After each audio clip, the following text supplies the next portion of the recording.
back to secular humanism. See, one of us Oh, showed sorry. I up. thought you had a boyfriend. I didn't realize. Keep going. I didn't realize. You didn't realize? You're a liar. You're I a didn't fucking liar. You're a fucking liar, and you want to fuck kids. I thought you were. Are you gay or not? I'm not gay, but if I was gay, I would be happy to say I was gay. Let him hurl the F word at me. I can hurl the F word at whoever the fuck I want, fucker. Look at this. He's not personal, but I'm It's not a magic word. He was going to respond to you, Daniel. No, he's saying highly offensive things to me right now. So where I'm they an learn education rapist. where they learn. Yeah, so you don't believe in consent. Yeah. Yeah. So- Laugh it up.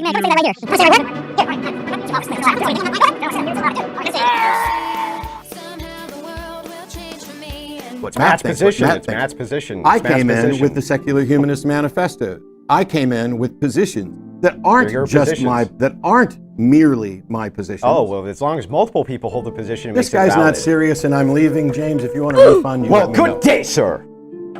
And I'll cover your refund, Mr. Cool. Matt. He just said he'd cover my I refund. would cover his refund. No. Nope. Nope.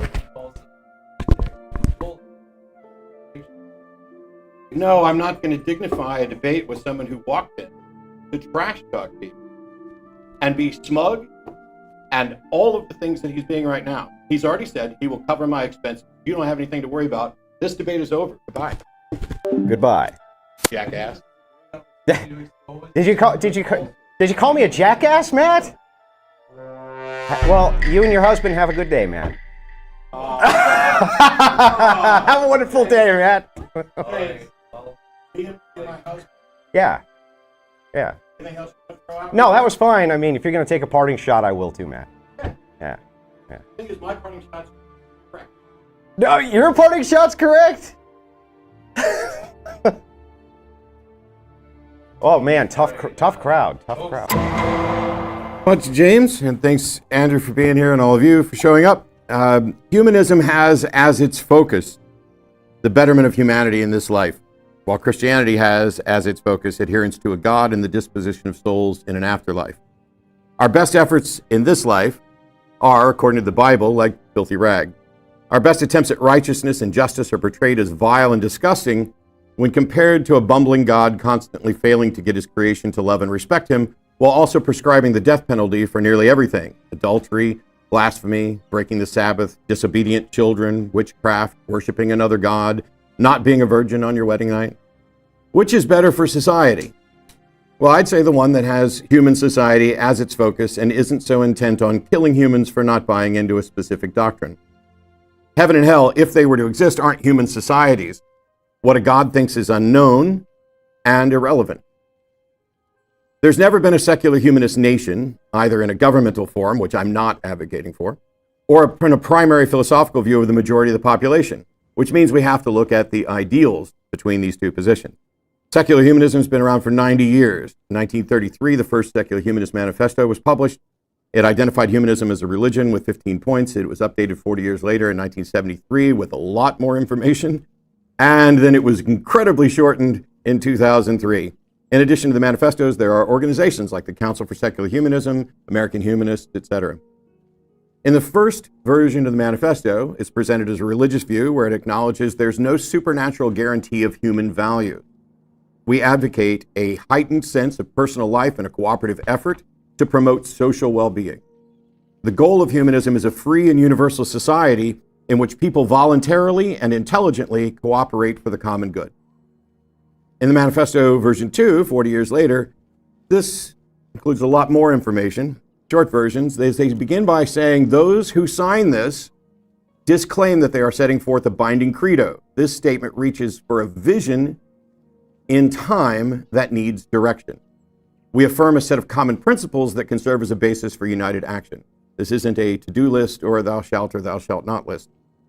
We're fine with religion's inspiration, but we're opposed to dogma and authoritarian views that place anything above human needs.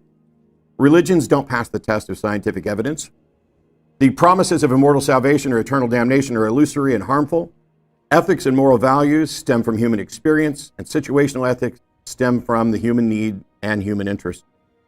Reason and intelligence are the most effective instruments we possess. We are not advocating for the use of scientific intelligence independent of or in opposition to emotion, for we believe in the cultivation of feeling and love. Individuals are precious and their dignity is affirmed. This is important. Us, human beings, affirming the value of individuals and human beings is more powerful than a God affirming it, and it's infinitely more powerful than a human claiming a God affirms this, which is all we appear to have. The third version of the manifesto, in a nutshell, because it's so short, whether God exists or not, we have problems to solve. We have to do this without appeals to the supernatural entities or intervention. We must utilize the best methods at our disposal.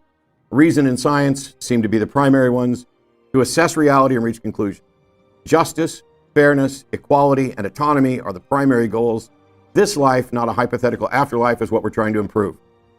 So what happens when religions control societies and governments, either legitimate or illegitimate? Well, conflicts with other societies and other governments may not have any reasoned diplomatic solution. You need only look to Gaza. But that's Islam and Judaism. Here we have Christianity as a primary and Christian nationalism. Under secular humanism, you get to be a Christian, a Jew, a Muslim, gay, straight, socialist, capitalist.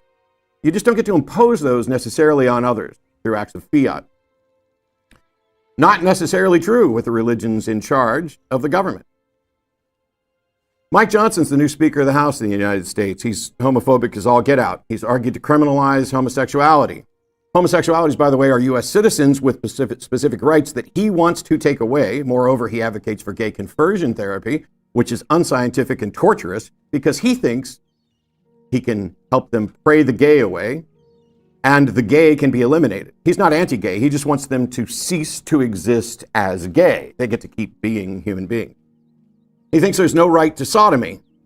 Privacy laws don't protect everything, and he thinks that what sort of sex you have, it should be his to regulate. Sodomy, by the way, is anal or oral copulation, which I have it on good authority, heterosexual folks engage in as well. 2022, he presented what was called the Don't Say Gay bill, outlawing any discussion of gender identity, sexual orientation, or related subjects, which was incredibly problematic because he ignored what the experts have to say about age-appropriate content and how critical it is, especially for kids under 10, which was his target, to have correct language in order to better report on and about sexual abuse. His policy, if it had been implemented, would have made it more traumatic for kids and more difficult for them to out their abusers and easier for abusers to get away with it. Happily, it failed. In 2015, he blamed abortions and the breakup of the nuclear family for school shootings. He also says the teaching of evolution is to blame for mass shootings because we've taught a whole generation, of couple generations now, of Americans that there's no right or wrong, that it's about survival of the fittest. And if you evolve from a primordial slime, what is that life of any sacred value? He wants student-led prayer back in school. So, Speaker, are you okay with Islamic prayers, satanic prayers, or just particular Christian prayers?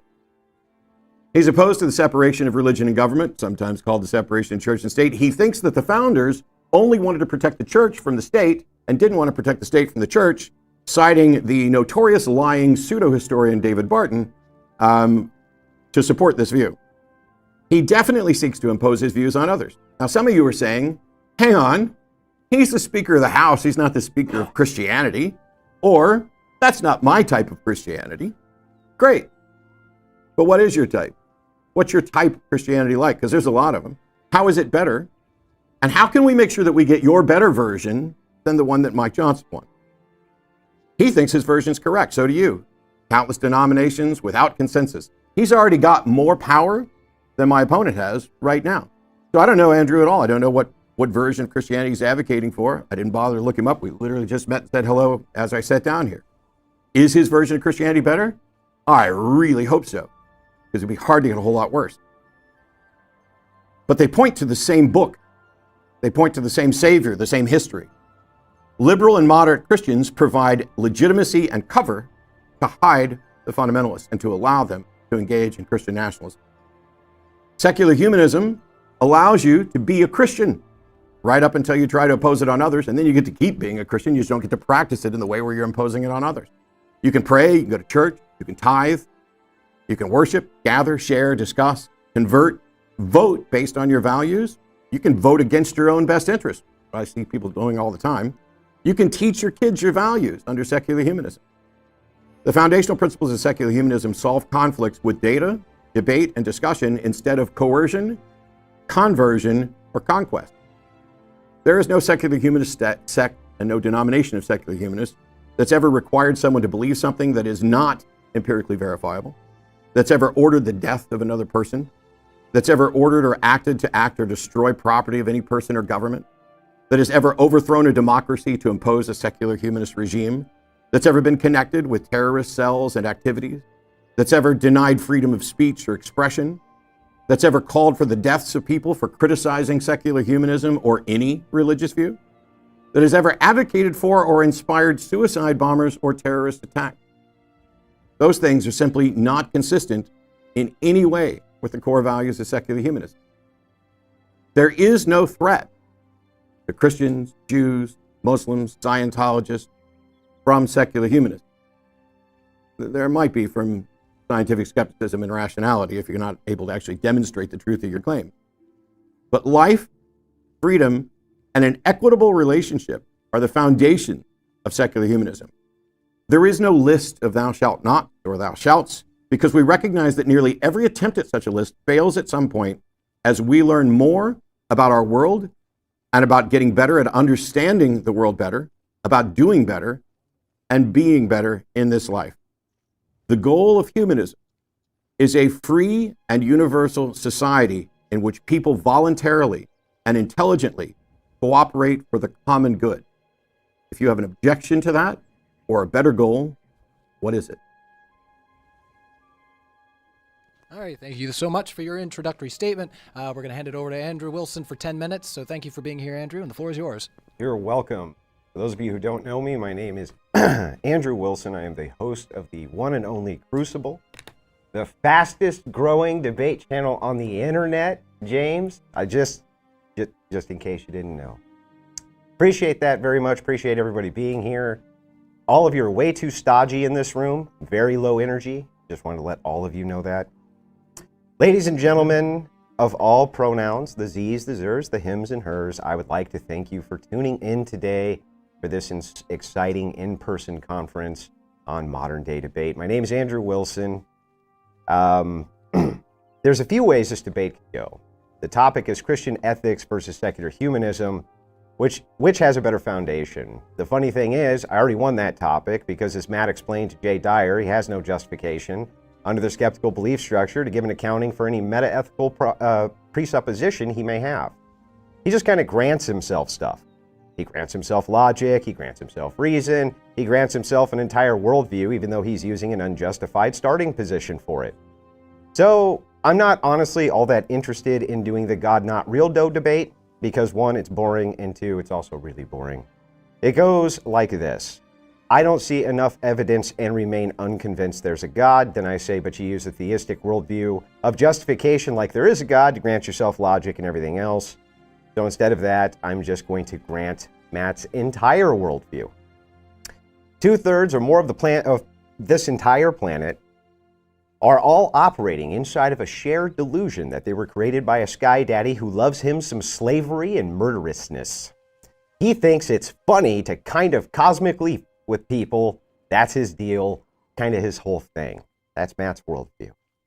So now Matt's right, and the question becomes, should we let them to continue to believe in this nonsensical Stone Age madness, or do we stop them from engaging in it? My contention is, even if God isn't real at all, that people acting as though he is still superior to whatever nonsensical egalitarian worldview Matt can come up with. See, Matt also just acts as though the things he believes are true. He believes, and therefore acts as though logic is real, math is real, everything is real based on his presuppositional belief that they are real. You see, human flourishing, the cornerstone of Matt's ideology and that of secular humanism, is totally meaningless. Flourishing by whose metric? From my perspective, for instance, attempting to lie to people who claim men can be women isn't human flourishing. From Matt's perspective, it is. Why? Why should the collective of humanity lie and say men can get pregnant? Why should they say that men can have periods? Things which are categorically and obviously false. That preserving homosexuality in society is good for human flourishing, even though they are reproductive dead ends.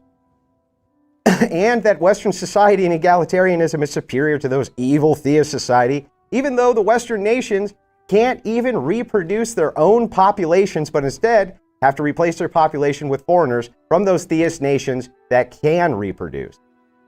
Let's start with a basic societal question recently asked of the West, who has now embraced a scientific and non-theistic approach to governing. Super basic question every kindergartner knows. If you don't believe me, go watch Kindergarten Cop.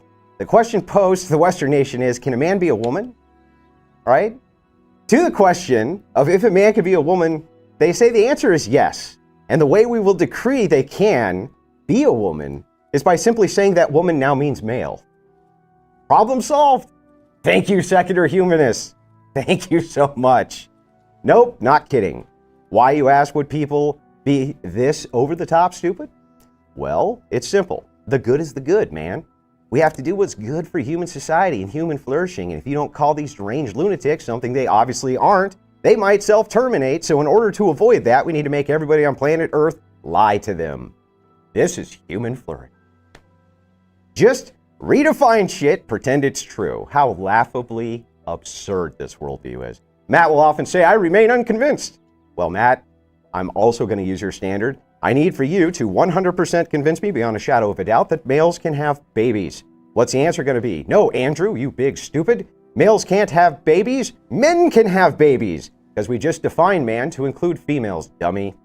Well, Matt, I remain unconvinced. I'd like Matt to convince me that if you are a male and you are having sex with another male, which would not be allowed in my version of a secular humanist worldview, how is it that you're not just basically having sex with a guy with a wig on? I really want to know the answer to that question. Not just me, but all rational people who aren't lunatics also want to know why "it's ma'am" isn't a complete and total crock of garbage. Because I remain unconvinced that it isn't a total lie, and that these people don't just pervert the language to include their own perversions and then add human flourishing at the end. Matt has said he wouldn't make a law stopping 9-year-olds from having sex with each other. Not kidding. Now, I know this is going to sound a little bit totalitarian, but I would in fact create laws that made it a crime for a 9-year-old to have sex with their 9-year-old. I would hold the parents criminally liable for allowing this to happen in my evil authoritarian society, where I don't even let 9-year-olds have sex or the parents go straight to jail for negligence. Now, I think that's better for human flourishing. I think maybe parents would be far less likely to let their 9-year-olds do that if they went to jail. Stupid me. Next, I would in my authoritarian society decree that all simulated sex acts in public were criminal offenses and would make sure that all people went to prison for the crime of indecency, which doesn't assist with human flourishing, and I'd like to know why I'm wrong. Secular humanism can basically be whatever the hell you want it to be. It doesn't really need the principle of freedom or the starting axiom of freedom and peace in order to postulate whatever it wants. It's sloganeering. They're slogans. They don't mean anything. Okay, why do 9-year-olds need to be able to have sex in order to advance humanity? Why do we need to lie about a person's sex in order to advance humanity? Why are these things necessary for human flourishing? Why are decency laws bad? Why would Christian ethics stop flourishing when the theist mandate is to reproduce and the secular mandate is let's just all have sex and have fun, bro? That sounds way worse for human flourishing. In fact, I would say not reproducing is the worst possible thing for human flourishing, because if there's no humans, how do you flourish? So, I guess, in essence, step 1, I remain unconvinced. Step 2, I need to be convinced, so I am no longer unconvinced. And step 3, but God not real dough doesn't matter here. I've already granted it to still demonstrate just how stupid this ideology actually is. With that, I'll yield my time, and I'm happy to get into it. Hey, James, I just sent you a message. All right. We are going to kick it into an open discussion, so 50 minutes, and let's kick it. No, I don't think so. I'm not going to sit here and dignify the preparation that I went through and what people were here for. You're so indignant. Keep interrupting me. I am. Okay. You're so indignant. Would the moderator like to step in so that I can finish what I'm Oh, saying? please, Matt. Please. How dare someone have an opposing worldview? I'm not going to sit here and dignify what was supposed to be a debate about Christianity versus secular humanism, which one's better for the world, Yes. with someone who clearly showed up with an agenda that has nothing to do with that. I just like Someone who refers to trans people as deranged lunatics who will self-terminate if you dare to question them. How am I wrong, Matt? Someone who misrepresents a quote from a debate where I said I wouldn't make a law about 9-year-olds having sex being legal with respect to the 9-year-olds, not that I was in any way in favor of it and that I was actually opposed to it, which I addressed during that debate. But moreover, this is not remotely an honest interaction on the front of whether or not secular humanism is valuable. Because this, when he presented his position here, has nothing to do with secular humanism. From the get-go, it's all about me.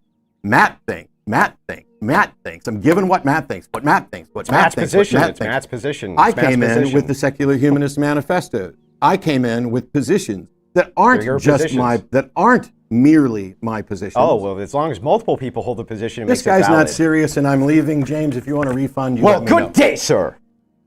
And I'll cover your refund, Mr. Cool. Matt. He just said he'd cover my I refund. would cover his refund. No. Nope. Nope. No, I'm not going to dignify a debate with someone who walked in to trash talk people and be smug and all of the things that he's being right now. He's already said he will cover my expenses. You don't have anything to worry about. This debate is over. Goodbye, Goodbye. jackass. Did you call me a jackass, Matt? Well, you and your husband have a good day, Matt. Have a wonderful day, Matt. Yeah. Yeah. No, that was fine. I mean, if you're going to take a parting shot, I will too, Matt. Yeah. Yeah. thing is, my parting shot's correct. No, your parting shot's correct. Oh man, tough crowd. Tough crowd. Not going to have a headline debate, so I am sorry about that. And we do appreciate you coming.